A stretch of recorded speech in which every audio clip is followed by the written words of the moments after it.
121st episode of Nagpur's most happening Facebook live show का नाम है राज ki Baat women of the year के साथ। विमेन महिला, एक ऐसी स्त्री, एक ऐसी महिला जो ना ही सिर्फ अपने परिवार का लेकिन समाज का भी ध्यान रखते हैं।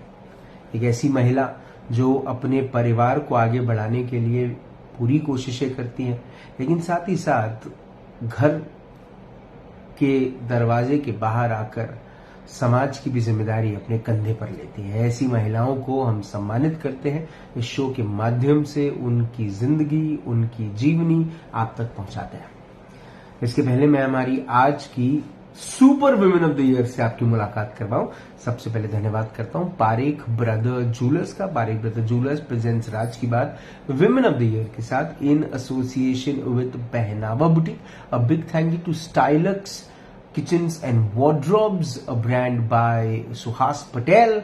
अ big thank you to Pooja Shelkej, live fit, Anjani exotica, Mehan, हम घर बनाते हैं, एंड नागपुर का हॉस्पिटल ऑरेंज सिटी हॉस्पिटल। हमारी आज की जो मेहमान है, इन्हें मैं super women of the year इसलिए कहता हूं क्योंकि उस्मानाबाद से आने के बाद पिछले 29 सालों से वो नागपुर शहर में जब से आई हैं, तब से उन्होंने ना ही सिर्फ पाटिल परिवार को अपने जीवन से बांधे रखा है, अपने जीवन को समर्पित किया है पाटिल परिवार के लिए, लेकिन सबसे ऊपर नागपुर को अपना परिवार समझकर नागपुर में कई सारे ऐसे लोग हैं जिनके साथ ये हमेशा खड़ी रही हैं, लोगों के दर्द में हमेशा साथ खड़ी रही हैं, और कोविड में जो उन्होंने काम किया, जिस तरह की मदद इन्होंने की, उसकी जितनी जितनी जितनी जितनी तारीफ की जाए उतनी कम है। चलिए स्वागत करते हैं पहले उस्मानाबाद की बेटी का और अब नागपुर की बहू का। प्लीज स्वागत करें मिसेस प्रगति पाटिल का। मैम नमस्कार। नमस्कार, स्वागत आपका राज की बात पे। बहुत सौभाग्य की बात कि मुझे आज मौका मिल रहा है आपसे बात करने का, बड़ा सौभाग्य। मैम सबसे पहले तो मैं प्रगति वाघ की बात करता हूँ, आप भूली तो नहीं? नहीं, बिल्कुल भी नहीं। बिल्कुल नहीं भूली। चलिए मैम, जन्म हुआ उस्मानाबाद में, परिवार के बारे में बताएं, वाघ परिवार के बारे में। मेरे पिताजी मिस्टर बाला साहेब वाघ, और मुझे 3 भाई और मैं अकेली। मेरी मम्मी विमला देवी वाघ, जिन्होंने मुझे बचपन से संस्कार दिए हैं, जिन्होंने मुझे एजुकेशन में, मेरे पिताजी उस जमाने भी एजुकेशन के लिए बहुत महत्व देते थे, इसीलिए उन्होंने मुझे औरंगाबाद पढ़ने के लिए भेजा और मैंने वहां पे एमफिल किया है हिंदी में, और वो भी टॉप थी मैं यूनिवर्सिटी में। तो मेरा और मेरे मामा जी जो होम मिनिस्टर थे और मेरे पिताजी जिला परिषद के सभापति थे। तो मैं जब छोटी थी तब से मुझे राजकारण में रुचि थी, क्योंकि मैं उनका डैडी का प्रचार करती थी, फिर मेरे मामा जी का प्रचार करती थी। तो मेरी राजनीति की शुरुआत मेरे मैके से हुई है। मेरे मैके में जो 3 भाई है, वो तीनों भाई, एक खेती करता है, एक बिजनेस करता है, एक लेक्चरर है, सीनियर लेक्चरर है इंजीनियरिंग कॉलेज में। मेरी भाभिया भी लेक्चरर है, वो भी इंजीनियरिंग कॉलेज में सीनियर लेक्चरर है। एजुकेटेड परिवार है हमारा। मेरे पिताजी जो मतलब 45 इयर्स के पहले मेरी बड़ी भाभी थी, उनको शादी के पहले जी ससुराल में रख के, शादी के पहले, हाँ भैया शादी के बाद नहीं, शादी के पहले ससुराल में रख के उनको एजुकेटेड किया है। उन्होंने एमए किया, बीएड किया, वो एक स्कूल की प्रिंसिपल रह चुकी है, अभी वो रिटायर हो चुकी है। ऐसा एजुकेशन को महत्व देने वाला और सोशल टच रखने वाला मेरा मैके का परिवार है। मेरे डैडी राजनीति में थे, लेकिन आज भी मेरे डैडी का नाम, क्योंकि उन्होंने बहुत सारे लोगों को मतलब नॉन करप्ट बोलते हैं उसको, उसमें बहुत सारे लोगों को सर्विस के लिए लगाया है, जो भी आज पूरे उस्मानाबाद जिले में बाला साहेब वाघ बोले तो एक बहुत ही महत्वपूर्ण नाम वो जिले में रह चुका है, और अभी भी उनको मानने वाला समाज बहुत है जी। ये वाघ, जब हम ये सरनेम की बात करते हैं, ये शब्द की बात करते हैं, तो इसका मतलब होता है शेर। शेर भी नहीं, बब्बर शेर जिसे कहते हैं, वाघ।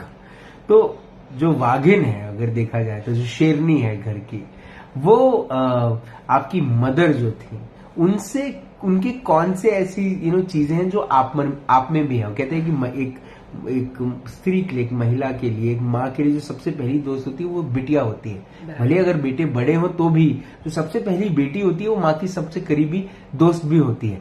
तो आपने अपनी पहली और उसकी उन बेटी के लिए भी पहली सहेली जो होती है वो माँ होती है। तो आपने अपनी पहली सहेली से क्या क्या चीजें सीखी?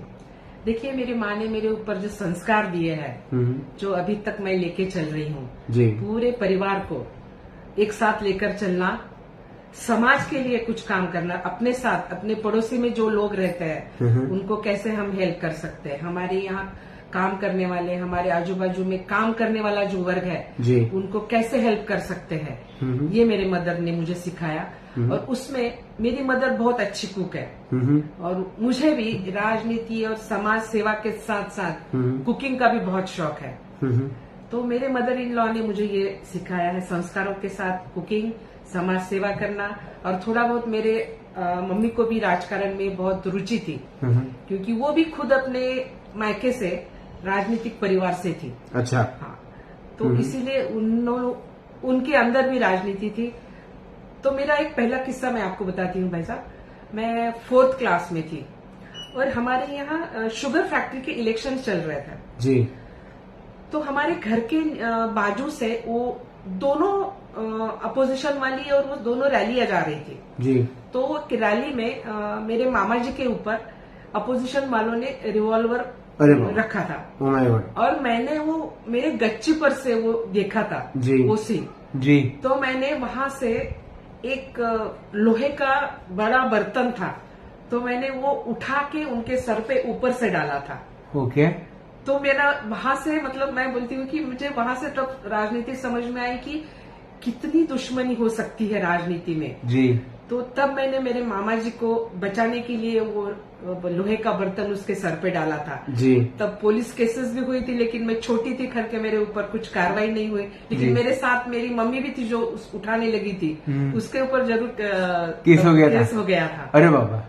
तो तब से मुझे इंटरेस्ट था इसमें राजनीति में। तो जब विवाह करके जब नागपुर आई, सबसे पहले हम ये बात करते हैं कि अजय पाटिल जी से आपका विवाह हुआ। अजय पाटिल जी नागपुर शहर की शान ही कहूंगा मैं, जितने समाज कार्यों से वो जुड़े रहे हैं, जितना काम उन्होंने नागपुर शहर के लिए किया है, उसकी जितनी तारीफ की जाए, उनका जितना अभिनंदन किया जाए उतना कम है। एक ऐसे व्यक्ति विशेष जो one of the good looking leaders में भी हैं। तो क्या ये गुड लुक्स का चार्म चला था जब वो देखने के लिए आए थे आपको 29 साल पहले? हाँ भैया, एक्चुअली मेरी शादी भी इससे हुई है। मैं असेंबली में नागपुर में आई थी मेरे मामा जी को मिलने जी। और मेरे मामा जी के ऑफिस में मेरे ससुर जी महाराष्ट्र के चीफ थे फॉरेस्ट डिपार्टमेंट के जी। तो ऐसे बात करते करते उनकी पहचान हो गई और असेंबली में मेरी शादी हो गई, मतलब शादी तय हो गई। मैं नागपुर आई थी, मैंने पहले अजय जी का घर देखा जी। नॉर्मली हमारे इसमें ऐसा होता नहीं है, दुल्हन का घर में कोई मतलब दुल्हन पहले जाती नहीं है, लेकिन 30 साल पहले मैंने मेरा ससुराल देखा है जी। ससुराल देखने आई क्योंकि मेरे ससुर जी बोल रहे थे कि इसको अपना घर देखने बहुत जरूरी है। तो मैं शादी के पहले मेरे ससुराल आई थी और ये भी बहुत एजुकेटेड परिवार है, जो मेरी फादर इन लॉ, मेरे सासू जी, ये सब लोग बहुत एजुकेशन को मायने देने वाले और ये भी बहुत सोशल लोग हैं जी। तो नागपुर मैंने कभी सोचा नहीं था, लेकिन भाई साहब की विदर्भ में आने के बाद मैं मेरा पॉलिटिकल करियर चालू कर सकती हूँ, क्योंकि मुझे ये मालूम था कि यहाँ मुझे कोई पहचानता नहीं है बिल्कुल। लेकिन मैं जिस एरिया में रहती थी जी, वो एरिया में मेरे मिस्टर अजय पाटिल, मेरी mother in law Mrs Pramila Patil और मेरे ससुर जी उत्तम राव जी पाटिल, इनको तो मैं कभी मतलब यहाँ आने के विदर्भ में आने के बाद ब्लेसिंग जो है वो मेरे ससुर जी के मेरे ऊपर है, क्योंकि मैं जब पहली बार इलेक्शन में खड़ी रही जी। तो मेरे ससुर जी ने जिनको जिनको सर्विस पे लगाया था, फॉरेस्ट डिपार्टमेंट कहिए या और कोई डिपार्टमेंट में, वो सब गुडविल जो थी मेरे ससुर जी की जी, उसका मुझे बहुत फायदा हुआ। उनका एक अलग नाम है, नॉन करप्ट करके मेरे ससुर जी का नाम है। और मेरी मदर इन लॉ तो मुझे लगता है शायद आप जानते हो, प्रमीला पाटिल, जो सिटी अम्बेडार में एक स्ट्रिक्ट टीचर करके जानी जाती है जो इंग्लिश पढ़ाती थी जी। सीपी अम्बेरार, जब मेरी ससुर माँ आती थी सासू माँ स्कूल में, तो पूरा स्कूल जानता था कि अभी पाटिल मैडम आ रही है, ऐसा दरारा था मेरे सासू जी का जी। तो ये एक बहुत एजुकेटेड परिवार में मेरी शादी हुई, तो मैं बहुत खुद को लकी समझती हूँ। और जब यहाँ आने के बाद अजय पाटिल ने जो मुझे चांस दिया राजनीति में जाने का जी। क्योंकि नेचुरली देखिए आपकी हमारे मराठा समाज में या कुंभी समाज में महिलाओं को आगे करने की सोच बहुत कम रहती है, लेकिन ये सोच मिस्टर अजय पाटिल में है कि जिन्होंने मुझे पॉलिटिक्स में आगे और फुल सपोर्ट सिर्फ बाहर जाने का ही नहीं, तो घर में अगर कुछ दिक्कतें आती है तो कभी कभी तो मैं फील्ड पे रहती हूँ तो मुझे मालूम ही नहीं रहता कि घर में क्या चल रहा है। पूरे बच्चों को देखना, उनका एजुकेशन, वो खुद भी पॉलिटिक्स में थे, 10 साल वो राष्ट्रवादी के अध्यक्ष थे, फिर भी उन्होंने मुझे आगे करने के लिए, मुझे सपोर्ट देने के लिए जो मुझे योगदान दिया है, बहुत बड़ा योगदान मेरे हस्बैंड का उसमें है। मेरी सिस्टर इन लॉ है 2 मुझे, वो भी हमेशा से ही मेरे साथ, मेरे प्रचार में, मेरे हर प्रोग्राम में मुझे सपोर्ट करती आई है। पूरा ससुर का भी, इधर का परिवार भी बहुत सपोर्ट करते आया है, इसीलिए मैं आज यहाँ पे खड़ी हूँ। क्योंकि सोशल टच जो हमारे परिवार में है, मेरे ससुर जी से लेके मेरी सासू माँ, मेरी सिस्टर इन लॉ सीपिया सेंट उर्सुला में लेक्चरर थी, वो भी बहुत सारी गरीब लड़कियों को अच्छे से फ्री ट्यूशंस लेती थी, उनको अच्छा पढ़ाती थी। अभी भी वो रिटायर्ड हुई, लेकिन अभी भी वो एजुकेशन डिपार्टमेंट के इसमें है, इस अलका ताड़े करके है, तो वो भी बहुत सोशल टच रखती है। ऐसा मेरा ससुर का परिवार है जी, ससुराल बहुत अच्छा है मेरा जी। प्रगति जी, आप भले ये बात कहें कि आप राजकारण में रही हैं या आपका इंटरेस्ट जो है राजकारण में रहा है, लेकिन अजय पाटिल परिवार, प्रगति पाटिल एंड अजय पाटिल, इन्हें कभी एक पॉलिटिशियन की नजर से नहीं देखा गया है। इन्हें एक समाज सेविकों सेवा करने वाला एक जोड़ा या एक समाज सेवा करने वाले इन 2 अलग इंडिविजुअल्स की नजर से ही देखा गया है। ये राष्ट्रवादी भारतीय जनता पार्टी के प्रतिनिधि हैं, उस नजर से नहीं देखा गया है। क्या इस बात का आपको दुख है या इस बात की खुशी है? नहीं, मुझे बहुत खुशी है और मैं यही चाहती हूँ कि लोग मुझे कोई पार्टी का न समझते हुए हर एक इंसान के काम मैं आऊं, ऐसा मुझे लगता है। मुझे रात को सुकून से नींद आनी चाहिए कि मैंने आज दिन में किसी के लिए अच्छा काम किया है, फिर वो कोई स्लम रहे या कोई पीड़ित महिला रहे, पीड़ित पुरुष रहे, या किसी बच्चे को एजुकेशन के लिए कुछ मदद लगती है। ऐसे बहुत सारे काम हम दोनों ने मिलके किए। कोविड में तो मुझे लगता है कि बहुत सारा काम मैं उसका शुक्रिया अदा कर चुका हूँ पहले। नहीं, आप तो कर चुके हैं जी, उसमें तो हमने काम किया है। लेकिन एक बात और बताना चाहती हूँ जी, ये कोविड में मिस्टर पाटिल सीरियस थे, बिल्कुल, फिर भी एडमिट थे वो कार्ड में जी, लेकिन उनको जो भी फोन आते थे वहां से वो उनको हेल्प करते थे हॉस्पिटल में बेड मिलने के लिए जी। मैं भी कोविड थी तब, फिर भी हम लोग दूसरे लोगों को हेल्प करते थे जी। और मुझे लगता है नागपुर सिटी में कोविड में बहुत सारे एनजीओ ने काम किया है, बहुत अच्छा काम किया। मुझे तो नागपुर पे गर्व है कि अपने नागपुर में कोविड में कोई भी खाली पेट सोया नहीं है जी। जितने गरीब से गरीब लोग हो उनको खाना पहुंचाया है हमने, किराना पहुंचाया है, और सभी नागपुर के सभी एनजीओ ने अच्छा काम किया है। आप एक बहुत ही एक देखा जाए तो एक बड़ी तैयार समाज सेविका है, आपके पास सोल्यूशन गिवर है आप, इसलिए मैं आपसे ये सवाल पूछ रहा हूँ जो मेरा अगला सवाल है। क्या अपने लोगों की मदद करने के लिए पावर में रहना, चेयर में रहना जरूरी है? बिल्कुल भैया, हम लोग बोलते हैं कि सोशल वर्क, लेकिन सोशल वर्क के लिए मतलब किसी को न्याय देना है हमें, तो सत्ता में रहना बहुत जरूरी है। क्योंकि मैंने वो भुगता है, मैं राष्ट्रवादी की नगर सेविका थी, बिल्कुल अपोजिशन में थी। मेरा सवाल इसी दिशा में था जी। तो तब मैं किसी महिला को न्याय नहीं दे पाई, लेकिन जब मैं बीजेपी से चुन के आई और मुझे भारतीय जनता पार्टी ने, माननीय देवेंद्र जी और माननीय नितिन जी ने मुझे जब महिला बाल कल्याण चेयरमैन का पद दे दिया, तो मैं कहती हूँ उस टाइम अनुसुया काळे मेरे साथ थी। हमने 100 महिलाओं को जी रोजगार दिया था। जी वो रिसाइकल स्टोर्स हमने चालू किए थे। जी फिर हमने कुछ महिलाओं को कैंटीन ओपन करके दिए थे। जी। इसके लिए मैं बोलती हूँ कि सत्ते में जब आते हैं तो हम लोगों को न्याय दे सकते हैं। हाँ, सोशल जब वर्क करते हैं तो हमें बहुत झगड़ना पड़ता है जी। और सामने हमें न्याय मिले नहीं मिले इसकी उम्मीद नहीं रख सकते। लेकिन मैं जब खुद चेयर पे बैठी हूँ तो मुझे मालूम है मेरे दायरे में इतनी इतनी चीजें आती है, मुझे इसको न्याय देना है। तो मुझे लगता है कि सोशल के साथ साथ सत्ता होना भी बहुत जरूरी है, क्योंकि हमें पब्लिक को न्याय देने के लिए वो बहुत जरूरी होता है। पर प्रगति जी, आप कहीं इस बारे में आप अग्री करती हैं कि राजनीति करना या समाज सेवा करना अब वैसा नहीं रहा जैसा हुआ करता था? बिल्कुल भैया, आज की जो परिस्थिति है तो मुझे लगता है कि कुछ समझ में ही नहीं आ रहा है कि क्या करें। लेकिन मैं देख रही हूँ अभी कि राजनीति वाले जो है वो सोशल टच कहीं भूलते जा रहे हैं। जी। मुझे लगता है कि दोनों एक दूसरे से जुड़े रहना बहुत जरूरी है। जी। सोशल टच रहना जरूरी है, उसके बगैर राजकारण करना मुझे लगता है वो उचित नहीं है। जी। सिर्फ सत्ते के लिए पैसों के लिए राजकारण करना मुझे लगता है ये उचित नहीं है। तो लेकिन जब आप बाहर जाती हैं, काम करती हैं, लोगों के दुख देखती हैं, लोगों के आंसू पोंछती हैं, क्या वो दर्द अपने अंदर लेकर घर आती हैं? बिल्कुल भैया, मैं कभी कभी सो नहीं पाती। जब अगर किसी को मैं न्याय नहीं दे पाई तो मैं रात भर सो नहीं पाती हूँ, क्योंकि जब तक मुझे लगता है अभी एक लेडी आई थी मेरे पास जी, उसकी बेटी वो खुद घर से निकल गए। अभी घर में उसके क्या प्रॉब्लम है मुझे मालूम नहीं, कल की बात है ये जी।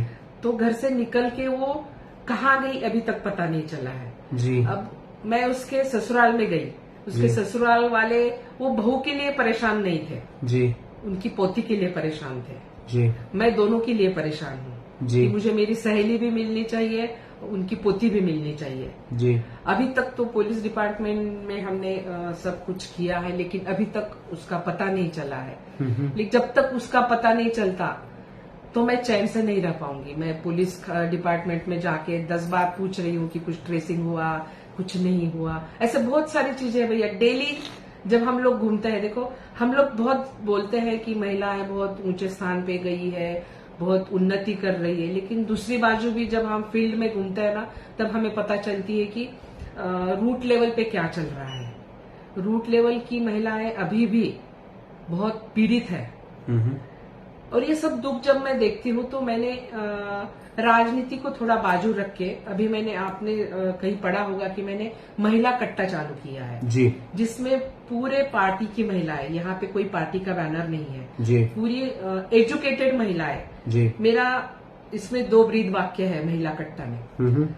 सक्षम महिलाओं ने असक्षम महिलाओं को सक्षम बनाना है जी, और दूसरा है महिलाओं को साथ हाथ, मदद का हाथ। जैसे 2 मोटो लेके मैं महिला कट्टा में सब महिलाओं को एक साथ लेके काम कर रहे हैं, जिसमें लेक्चरर है, जिसमें डॉक्टर्स है, जिसमें वकील्स है, जिसमें स्पोर्ट्स की कुछ महिलाएं हैं, क्योंकि हर फील्ड में देखिए डॉक्टर फील्ड में बहुत ज्यादा हमारा काम चल रहा है, क्योंकि आप देखते हैं कि कैंसर पीड़ित महिलाएं बहुत है जी। उनको पहले अवेयर करना बहुत जरूरी है, इसलिए उनका चेकअप करना, उनके कैंप लेना, ये काम हमने महिला कट्टा से चालू किया। हमारी डॉक्टर की टीम है, डॉक्टर सुषमा देशमुख है, ये काम पूरा कर रही है। वो हर जगह कैंप लगा के वो गायनेकोलॉजिकल सोसाइटी की प्रेसिडेंट भी है, तो वो हमारे महिला कट्टा में ज्वाइन हुई है और उसकी पूरी टीम जी हमें महिला कट्टा को हेल्प कर रही है। वकील लोगों की टीम है जिसके ऊपर अत्याचार होते हैं, जिन्हें न्याय नहीं मिलता है, या कहीं कभी कैसा होता है कि वो महिलाएं वहां तक जा नहीं पाती, अच्छा वकील उनको मिलता नहीं है, ऐसे टाइम पे वो हमारे महिला कट्टा के पास आती है। हमारी वकील लोगों की टीम उनको हेल्प करती है।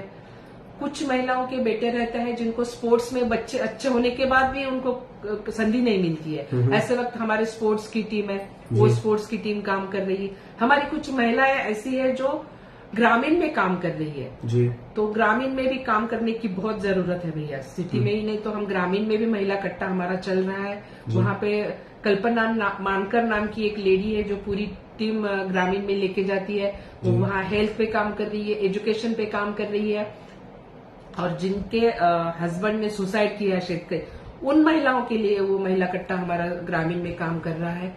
यहाँ पे स्वच्छता के लिए या पर्यावरण के लिए हमारी अनुताई है, हम अगर कुछ रहता है तो अनुताई को हम कांटेक्ट करते हैं। अनुसया काले छाबरानी, यस, अनुसया काले छाबरानी जो हमारे साथ पहले से जुड़ी है, मुझे लगता है मेरे साथ वो 10-12 साल से मेरे साथ जुड़ी है जी।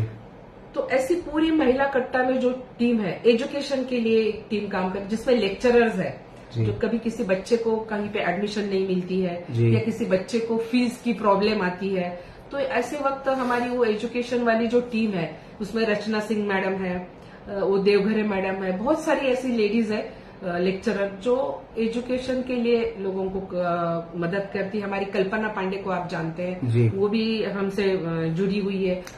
प्रगति जी, जो जितने सारे काम आप करती हैं, हाँ, वो बच्चों से रिलेटेड हो, वो महिलाओं से रिलेटेड हो, वो युवाओं से रिलेटेड हो, वो जॉब से रिलेटेड हो, या महिलाओं के लिए कट्टा शुरू करना हो, व्यवसाय शुरू करना हो, एनवायरनमेंट के लिए जो आप काम करती हैं, ये सब जितने काम हैं, जब किसी भी आप नेता की अगर बात करें तो उसका जो ऑब्जेक्टिव था वो यही था कि वो सेवा करे। पहले वो समाज सेवा करे, फिर वो राष्ट्र सेवा करे, बाद में अपने जीवन के मेवे के बारे में सोचें। लेकिन जिस तरह से हम चीजें आज देखते हैं, जहां पर जोड़ तोड़ करके सरकार बनाई जाती है, कभी एक पार्टी के विभाजन हो जाता है, एक पार्टी में आपस में जो हायरार्की है उसमें कहीं ना कहीं झगड़े हैं। हम देख रहे हैं कि अब महिलाओं का भी उतना ही बड़ा योगदान होने वाला है, क्योंकि महिलाओं को भी एक बहुत बड़ी जगह, एक परसेंटेज जो है वो बढ़ चुका है कि महिलाएं इस परसेंट पर आएंगी, अब विधानसभा हो या लोकसभा हो। क्या सोचती हैं महिलाओं का वक्त के साथ education level, quality of understanding बहुत बड़ी है। पहले 1947 से लेकर तकरीबन 50-60 वर्षों तक बहुत डिफिकल्ट था महिलाओं का बाहर निकल के इतना काम अच्छा कर पाना जितना आज पॉसिबल है। क्या अब वो वक्त आ गया है जब फिर से भारत को एक महिला प्रधानमंत्री मिले, फिर से या फिर महाराष्ट्र को एक पहली महिला मुख्यमंत्री मिले, ऐसा वक्त आ गया है? बिल्कुल। सबसे पहले तो मैं माननीय पंतप्रधान जी का आभार व्यक्त करती हूँ कि उन्होंने महिला आरक्षण का बिल पास किया है जी। भला भी वो 29 में सामने आए, लेकिन शुरुआत हो चुकी है, और ये मुमकिन है तो मुमकिन है। जो आपने मुझे सवाल बोले हैं कि मुख्यमंत्री या पंतप्रधान महिला हो सकती, बिल्कुल हो सकती है। मैं तो कहना चाहती हूँ कि आगे चलकर हमारे पंतप्रधान जी आप देखती है कि हमारी स्मृति ईरानी जी कही है, या ऐसे बहुत सारे नेता हैं, जो हमारी सुषमा स्वराज थी जी, बिल्कुल। हाँ, तो ऐसी महिलाएं अभी भी हमारे पॉलिटिक्स में हैं जी, जो अच्छा काम करती है। तो मुझे लगता है कि आगे चलकर महाराष्ट्र में भी महिला मुख्यमंत्री बन सकती है, पंतप्रधान भी महिला बन सकती है। आरक्षण आया है, आरक्षण की जरूरत थी। देखिए, किसी एक नेता ने एक स्टेटमेंट दिया है भाई साहब, अभी मैं किसी का नाम लेना नहीं चाहती, बिल्कुल, कि महिलाओं को आरक्षण क्यों चाहिए, मुझे तो आरक्षण नहीं चाहिए। लेकिन आपका ऐसा है कि आप वंशवाद से लेकर आई है, आपको आरक्षण की जरूरत नहीं है, आपको आपके परिवार से आपको पद मिला है। बिल्कुल। तो हर एक को ऐसा नहीं है ना जी। तो तब आरक्षण होना जरूरी था, क्योंकि हमने देखा है कि स्थानिक स्वराज्य संस्था में आरक्षण मिलने के बाद ही महापौर महिला होती है। आप देखिए, ओपन अगर आता है तो कोई भी महानगर पालिका में ओपन में महिलाओं को महापौर बनाया नहीं जाता है, महापुरुष ही महिला महापौर बनता है। ये तो हम देखते आए हैं। बिल्कुल। ये कब बदलेगा भैया? जब तक पुरुष की मेंटेलिटी नहीं बदलेगी तब तक ये चेंजेस नहीं होगा। इसीलिए आरक्षण जरूरी था। आपकी तारीफ इसलिए भी की जाती कि कोई भी व्यक्ति हो, कोई भी पार्टी का हो, कोई भी पद पर हो, आपको अगर उनसे काम कराना है तो वो आपका काम करके ही देता है, क्योंकि उसको कहीं ना कहीं उससे भी मनी मन पता है कि आप अपने फायदे के लिए नहीं, आप किसी और के फायदे के लिए आई हैं। ये जो रिश्ते आपने बनाए हैं, वो पक्ष में हो या विपक्ष में हो, इसमें आपकी पार्टी की कितनी बड़ी भूमिका है, या फिर आप मानती हैं ये सिर्फ समाज सेवा ही है जिसने ये रिश्ते बना के रखा है? नहीं, देखिए भाई साहब, मैं पार्टी चेंज करके बीजेपी में आई हूँ जी राष्ट्रवादी में थी तो यहाँ कोई वोट बैंक नहीं था जी तो मैं इतनी मेहनत करती थी 24/7 आज भी मैं 24/7 हूँ लोगों के लिए जी लेकिन तब राष्ट्रवादी बोले तो इंडिपेंडेंट जी हमारे विदर्भ में तो बिल्कुल बिल्कुल पश्चिम महाराष्ट्र में ठीक है उनकी वोट बैंक है जी। लेकिन यहाँ पे इंडिपेंडेंट ही बोला जाएगा उसको। बिल्कुल, बिल्कुल। 2 बार मैं राष्ट्रवादी से जीत के आई हूँ और अभी मैं जब बीजेपी में आई तो बीजेपी में आने के बाद मुझे बीजेपी के जो भी नेता लोग हैं उन्होंने बहुत हेल्प की है जी राष्ट्रवादी में थी तो भी मेरे पूरे बीजेपी वालों से भी संबंध थे कांग्रेस वालों से भी अच्छे संबंध थे और राष्ट्रवादी वालों से भी मेरी कभी किसी से बहस नहीं हुई किसी काम में मुझे किसी ने अभी तक मैं बोलती हूँ आज भी मैं 1.5-2 साल से हम लोग नगर सेवक नहीं है लेकिन किसी ने भी मुझे काम करने से रोका नहीं है न भारतीय जनता पार्टी ने रोका न राष्ट्रवादी ने किसी ने न कांग्रेस ने जिसके भी पास मैं जाती हूँ मेरा काम हो जाता है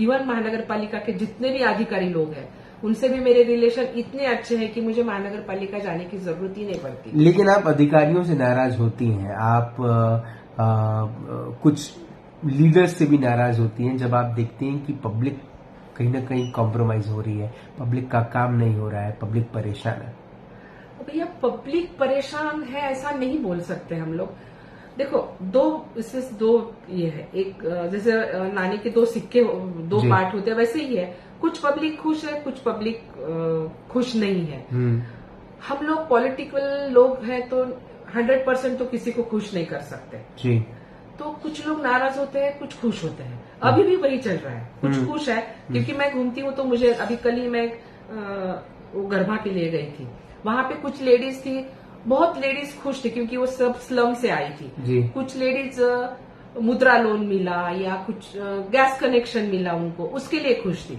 कि मोदी जी का हम आभार व्यक्त करते हैं फिर कुछ लोग उसमें से ही आ गए कि नहीं गैस थोड़ा सा महंगा हो गया अभी उन्होंने सस्ता किया ऐसे 2 पार्ट चलते हैं राजनीति में कभी भी ये दोनों चलते हैं भैया जी बिल्कुल तो मुझे लगता है कि ये तो कोई भी पार्टी में चलते रहेगा 2014 में मोदी लहर थी अब अगर हम देखें 2024 में तो एक तरफ श्री नितिन जी गडकरी का काम एक तरफ श्री देवेंद्र फडणवीस जी का काम शहर के अंदर में हम देखें तो आदरणीय दयाशंकर तिवारी जी का काम जो लेटेस्ट में लोगों के बिल्कुल दिल में उतरे दयाशंकर तिवारी जी जब महापौर बने तो उन्होंने जो काम किया कोविड के दौर में उसकी मतलब तुलना ही नहीं की जा सकती जितना अच्छा काम उन्होंने किया लोगों के दिल में उन्होंने बीजेपी को पहुंचाया कि वो लोगों के महापौर रहे थे उन्होंने स्पेसिफिकली बीजेपी का कभी वो नहीं किया उन्होंने लेकिन लोगों के दिल में ये तीनों लोगों के काम बसे हुए हैं आपका काम बसा हुआ है क्या मानती है लहर है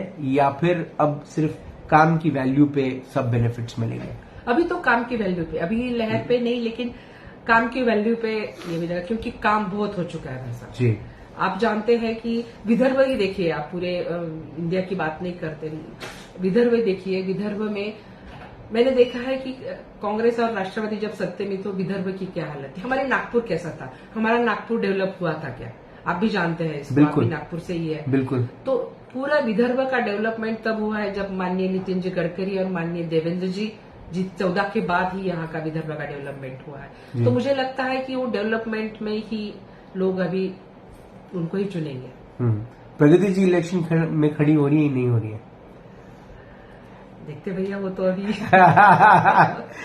अजय पाटिल जी से चर्चा होती है क्योंकि वो एक अलग पार्टी को रिप्रेजेंट करते हैं तो कभी 2 पॉलिटिकल पार्टी के लीडर्स में चर्चा होती है बिल्कुल अभी तो वो किसी भी पार्टी को उन्होंने ज्वाइन नहीं किया है वो सोशल वर्क ही करते हैं उनके पास कुली की संगठन है उनके पास ऑटो रिक्शा है वो फॉरेस्ट डिपार्टमेंट के पूरे महाराष्ट्र के प्रेसिडेंट है वो एफडीसीएम के प्रेसिडेंट है उनको वो भी ज्यादा सोशल वर्क में ही जाते हैं आपको तो मालूम है बनराई में काम करते हैं वो तो मुझे लगता नहीं कि वो किसी पॉलिटिक्स में अभी आएंगे वो अपने बीबी को आगे करने में लगे हैं कौन सी ऐसी चीजें हैं प्रगति जी जो समाज सेवा आप करती हैं उसी में इतने आप व्यस्त रहती हैं बिजी रहती हैं कौन सी ऐसी चीजें हैं जो करना मिस कर देती हैं ऐसा लगता है कि बहुत सारा वक्त बाहर चले जाता है अरे ये बहुत दिनों से तो किया ही नहीं बैठी ही नहीं बातें नहीं हुई कोई मूवी नहीं देखी या शॉपिंग करने नहीं गई या फिर सहेलियों के साथ बैठ के मुलाकात नहीं हुई गप्पे नहीं आके बहुत सी ऐसी चीजें जो पीछे पलट के देखती हैं और ऐसा लगता है अरे ये मिस कर रही हूं मैं मैं जब मैं पीछे जा देखती हूँ तो मैंने बच्चों का जो बचपन था मेरी बेटी का जी। वो मैंने मिस किया है। बेटा तो थोड़ा बड़ा था मेरा, जी। लेकिन बेटी का बचपन मैंने मिस किया है। हम्म। और मैं मेरे दोनों बच्चों को मेरे हाथ का खाना बहुत अच्छा लगता है, इवन मेरे मिस्टर को भी, मिस्टर जी। अजय पाटिल को भी जी। वो बनाने में मुझे टाइम नहीं मिलता है। लेकिन जब भी थोड़ा बहुत टाइम मिलता है तो मैं बना देती हूँ, लेकिन वो मैं मिस करती हूँ कि नहीं, मैं मेरे हाथों से बना के इन लोगों को खिला नहीं सकती। इवन मेरी मदर इन लॉ थी, उनको भी मेरे हाथ का खाना बहुत अच्छा लगता था, लेकिन मैं वो क्योंकि मैं घर आती ही 9-10 बजे थी तो वो पॉसिबल नहीं होता था, इसलिए वो मैं मिस करती हूँ। फिर मैं मेरे फ्रेंड सर्कल तो यहाँ बहुत कम है क्योंकि मैं उधर की हूँ। मेरा फ्रेंड सर्कल पूरा औरंगाबाद में है। जी। फोन पे चैटिंग होती है, लेकिन उनके साथ घूमने, क्योंकि वो ग्रुप पूरा घूमने जाता है, लेकिन मैं निकल नहीं पाती हूँ क्योंकि डेली कुछ ना कुछ रहता है, तो वो भी मैं मिस करती हूँ। जी। फैमिली के साथ हम लोग टाइम स्पेंड करते हैं। अभी रात को जब एक हमने तय किया है भैया कि कितना भी बिजी रहे, रात का खाना हम एक साथ खाते हैं। ओके।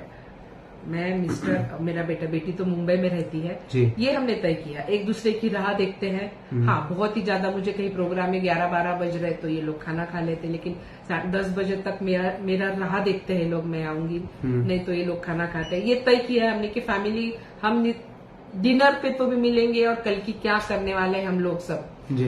पाटिल साहब का क्या प्रोग्राम है, मेरे बेटे का क्या है, मेरा क्या है, ये सब डिस्कस करते हैं। उतना टाइम हमें मिलता है बस। आपके पद चिन्हों पर, अजय पाटिल जी के गुरु मंत्रों पर आपका सुपुत्र शुभांकर चल रहा है। बिल्कुल। समाज सेवा में वो झंडे गाड़ रहा है, जिसकी तारीफ बहुत ज्यादा हो रही है शहर में।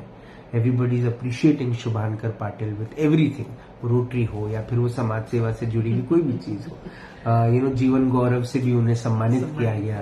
तो ये कितना गौरवग्रत महसूस करती है आप कि आपका पुत्र भी आप ही की पद चिन्हों पर चल रहा है? बिल्कुल भैया, मेरे दोनों भी बेटे, मेरा बेटा भी और बेटी भी, तो दोनों भी सोशल है। ये तो रोटरी का प्रेसिडेंट था, वो 2 बार प्रेसिडेंट बना। अब तक कोई भी 2 बार प्रेसिडेंट नहीं बना, लेकिन मेरा बेटा 2 बार प्रेसिडेंट बना है। वो जब प्रेसिडेंट था तो गरीब लोगों के लिए उसने साथ पूरी यंग टीम थी जी। तो यंग टीम पूरी उसके फ्रेंड सर्कल थे, तो बहुत अच्छे अच्छे प्रोजेक्ट लिए उसने जी। और उसमें बिजनेस के साथ साथ सोशल टच है जी। ये मुझे बहुत सुकून मिलता है उसके कारण जी। वो जब आता है तो वो केयरिंग भी बहुत है, सिर्फ फैमिली की नहीं। अगर बाहर कोई उसको कोई परेशान दिखता है तो तुरंत वो, अगर कोई बीमार है तो तुरंत हॉस्पिटल लेके जाएगा।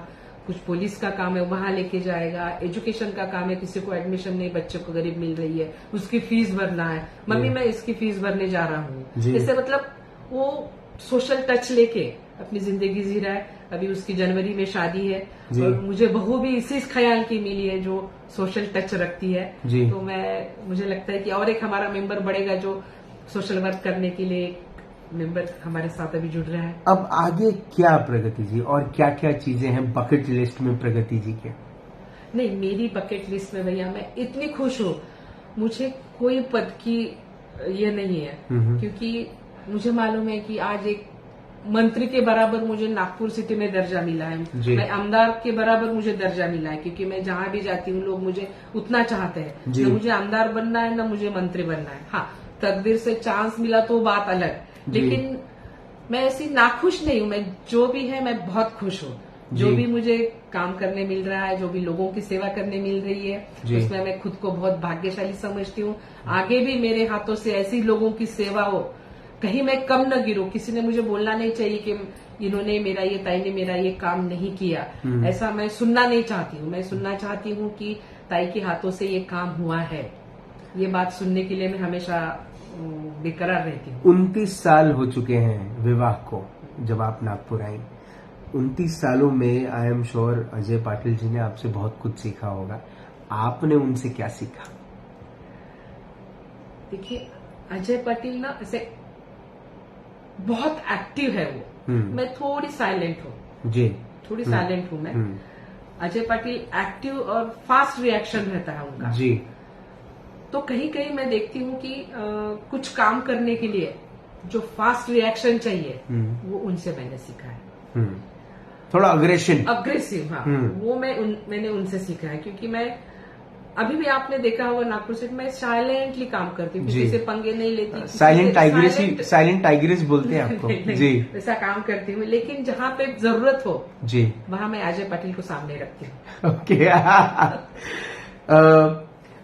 अगर जीवन की एक सुनहरी किताब लिखी गई, ये मेरा आखिरी सवाल होगा, जीवन की एक आखिरी किताब एक जीवन की एक सुनहरी किताब लिखी गई और इस किताब के सुनहरे पन्ने पर ये नाम लिखा गया, प्रगति वाघ पाटिल, उसके नीचे कौन सी ऐसी लाइन, कौन सा ऐसा कोट, कौन सी ऐसी बात लिखी रहनी चाहिए जिसे पढ़ने के बाद लोग आपको हमेशा याद करें? उसके नीचे लाइन, जी, एक ऐसी चीज जो आप भी अपने जीवन में फॉलो करती हैं, जो आपको ऐसा लगता है कि अगर हर कोई फॉलो करना शुरू कर दे तो ये दुनिया बदल जाए। क्या एक अच्छी दुनिया हम खुद बना ले अपने आसपास? इंसानियत। इंसानियत। और देखो आजकल के बच्चों में, अभी मैं शुभंकर की या उसकी बात नहीं कर रही, लेकिन आजकल के बच्चों में जो सोशल टच कहीं मुझे दिखाई नहीं दे रहा है जी। बच्चे कहीं भटकते जा रहे हैं जी। तो बच्चों को संस्कारित करना आज के हमारे जैसे, मतलब हमारी पीढ़ी का काम है कि नई पीढ़ी को संस्कारित करना चाहिए। तो मैं ये चाहती हूँ कि संस्कार बच्चों में जी वो गिरने चाहिए, इंसानियत रहनी चाहिए और सोशल टच रहना चाहिए। ये तीन, सोशल टच, इंसानियत और संस्कार, ये सब आगे चलना चाहिए। प्रगति जी, आप शुरुआत में भी इंटरव्यू में कहा, अभी भी कहूंगा, जितना अच्छा काम, जितना आप अपने आप को, आपका परिवार परिवार के लिए आप अपने आप को समर्पित रखती हैं, नागपुर को आपने एज अ परिवार एक्सेप्ट किया, और नागपुर के लिए जितना अच्छा काम आपने किया, वो जब भी कोई ऐसी आपदा आई हो, वो एनवायरमेंटल इशू हो, वो पॉलिटिकल इशू हो, वो सोशल इशू हो, वो लोगों के पर्सनल इश्यूज हैं, आपने हमेशा अपना एक रोल अदा किया है, और वो रोल को देखकर जितनी भी लोग धन्यवाद करें उतना कम है। हाँ, ये बात सच है कि आप अपने नाम का प्रोपेगेंडा नहीं करती, आप बहुत ज्यादा मीडियाबाजी नहीं करती, आप बहुत ज्यादा सोशल मीडिया पे अपने काम को प्रसारित नहीं करती, लेकिन इतना जरूर है कि आपका जो अच्छा काम है वो किसी न किसी माध्यम से लोगों के पास पहुंचता है, और आपको एक उम्मीद की तरह लोग देखते हैं कि आप वो सूर्य की वो किरण है जिससे रोशनी भी मिलती है और अंधकार भी दूर होता है। आप ऐसा ही अच्छा काम करते रहें। पूरे पाटिल परिवार को नागपुर शहर की तरफ से बहुत बहुत शुभकामनाएं। आप लोग नागपुर शहर के लिए इतना कुछ अच्छा करते हैं, उसके लिए बहुत बहुत धन्यवाद, बहुत बहुत धन्यवाद। प्रगति पाटिल जी, हमारी आज की विमेन ऑफ द ईयर से मुलाकात हुई, बात हुई in this exclusive episode of Raj ki Baat, women of the year के साथ बात करते करते प्रगति पाटिल जी ने एक जगह नाम उनका लिया जिनको लेकर मुझे ऐसा लगता है कि वो समाज सेवा हो या फिर भारत की राजनीति। मुझे ऐसा लगता है कि लोकसभा के अंदर में ये महिला की जो जगह है वो कभी कोई भर नहीं सकता, और वो है लेट श्रीमती सुषमा स्वराज की। सुषमा स्वराज एक बहुत बड़ा नाम, अपने आप में एक ब्रांड, अपने आप में एक ऐसी गाथा, एक ऐसी कविता, एक ऐसी बात जो समर्पित रही अपने काम के प्रति, और उनका नाम इस इंटरव्यू में हुआ, ये अपने आप में बहुत बड़ी बात है। सुषमा स्वराज ने 4 लाइनें कही थी पार्लियामेंट के अंदर में, जो बात आज मुझे ऐसा लगता है कि कहना बड़ा जरूरी है, और वो महिलाओं के ऊपर में है कि एक तपती दोपहर नारियों की जिंदगी, एक तपती दोपहर नारियों की जिंदगी, एक पथरीली डगर है नारियों की जिंदगी, और अग्नि परीक्षा हो या हो चौसर की बिसात, ये दोनों रामायण और महाभारत के बिंब हैं, तो इसलिए समझना जरूरी है कि अग्नि वर्षा हो या हो चौसर की बिसात, हर सदी दांव पर होती है नारियों की जिंदगी, लेकिन एक सदी से दूसरी सदी तक पहुंचाती है नारियों की जिंदगी। उम्मीद है कि आज प्रगति पाटिल जी से हमें जीवन के वो मंत्र मिले जिसे समझना जरूरी है, और ये हकीकत है कि अगर इंसानियत, ये शब्द सिर्फ किताबों में दर्ज रह जाएगा तो ये दुनिया खत्म हो जाएगी, लेकिन अगर किसी इंसान के दिल में ये शब्द की एक बड़ी भूमिका है, एक बड़ा रोल है, एक बड़ा इमोशन है, तो ये दुनिया बड़ी खूबसूरत बन सकती है। जरूरी नहीं कि आप किसी पॉलिटिकल पार्टी के हो तभी सेवा करें, जरूरी नहीं कि आप किसी एनजीओ से जुड़े हैं या किसी रोटरी से जुड़े हैं तभी सेवा आप करें। आप नॉर्मल तरीके से भी लोगों की सेवा कर सकते हैं, मदद कर सकते हैं, किसी को रोटी दे सकते हैं, किसी को दवाइयां दे सकते हैं, किसी को कपड़े दे सकते हैं, किसी की पढ़ाई में किसी को मदद कर सकते हैं। प्रगति पाटिल जैसी महिलाएं जब समाज में आती हैं तो वो अपने आप में एक एग्जाम्पल सेट करती है कि हर महिला जो है उसका एक बहुत बड़ा रोल है और अब पुरुषों ने महिलाओं से सीखना चाहिए। प्रगति पाटिल जैसी महिलाओं से सीखना चाहिए कि अगर वो घर पे भी अपनी एक भूमिका प्ले कर सकती हैं और समाज में भी, तो ये अपने आप में बहुत बड़ी बात है। आपसे फिर होगी मुलाकात इन राज की बात। तब तक आप अपना ध्यान रखें, सुरक्षित रहें, स्वच्छ रहें, स्वस्थ रहें, मस्त रहें, खुश रहें, व्यस्त रहें, परिवार के साथ एक अच्छा वक्त बिताएं। और अगर आपके परिवार में एक बिटिया है जो अपने सभी भाइयों की तरफ टुकुर टुकुर देखती है ये सोच के कि पिता का सबसे ज्यादा ध्यान किस पर है और वो अपने पिता की छोटी सी उंगली पकड़कर चलती है और जीवन में वो सब करती है जो पिता की उम्मीद उस बेटी से थी, उस माँ की उम्मीद उस शेरनी से थी, तो समझिए वो प्रगति पाटिल बन रही है। जिंदा रहे। जय हिंद।